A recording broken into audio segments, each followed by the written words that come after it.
Je m'appelle Justine Manzini, j'ai 28 ans, je me suis installée il y a maintenant 3 ans. Je monte à cheval depuis que je suis toute petite, j'ai toujours monté à cheval, j'ai toujours fait de la compétition assez jeune, donc plus depuis que j'ai le centre équestre. En fait, je voulais voir si j'allais dans la bonne direction. J'étais pas sûre d'être au bon tarif, j'étais pas sûre, j'avais pas trop de repères de savoir les coûts des autres structures, par exemple d'assurance, d'électricité, des choses qu'on maîtrise pas trop, enfin surtout en jeune agriculteur où on n'a pas trop de repères, et même les prix des céréales, les prix de voilà, il y avait pas mal de choses où j'étais pas sûre d'être dans les bons chiffres.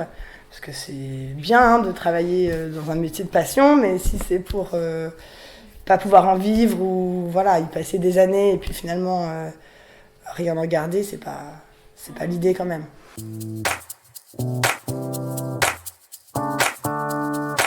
Enfin, en analysant la structure, on s'aperçoit que souvent on se fait une fausse idée du travail qu'on a. Et donc c'est vrai que moi, la formation, elle m'a permis de calculer le bon, on va dire, le bon taux de clients, le bon taux de remplissage dans les reprises, savoir voilà, en avoir suffisamment pour quand même que l'heure soit rentable et en même temps pas trop, que tout le monde puisse évoluer en sécurité, que tout le monde puisse progresser, que tout le monde ait un vrai temps pour lui. Je suis venue pour le coût de production, je suis venue pour voir si ma structure partait dans le bon sens.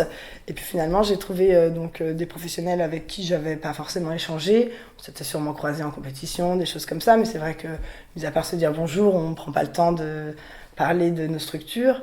En plus, c'est toujours un peu délicat de parler de chiffres. On n'a jamais vraiment envie de donner nos chiffres à quelqu'un qu'on ne connaît pas plus que ça.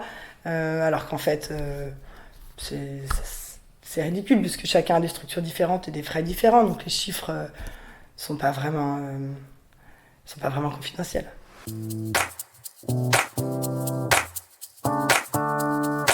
Ah, moi je dirais que vraiment faut y aller.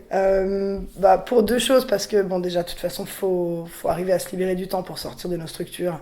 De toute façon, on est tous pris à 200% et on a l'impression qu'on va pas pouvoir sortir, qu'on n'a pas le temps d'aller faire autre chose. Alors qu'en fait, faut le prendre le temps. C'est plutôt du temps gagné sur d'autres choses.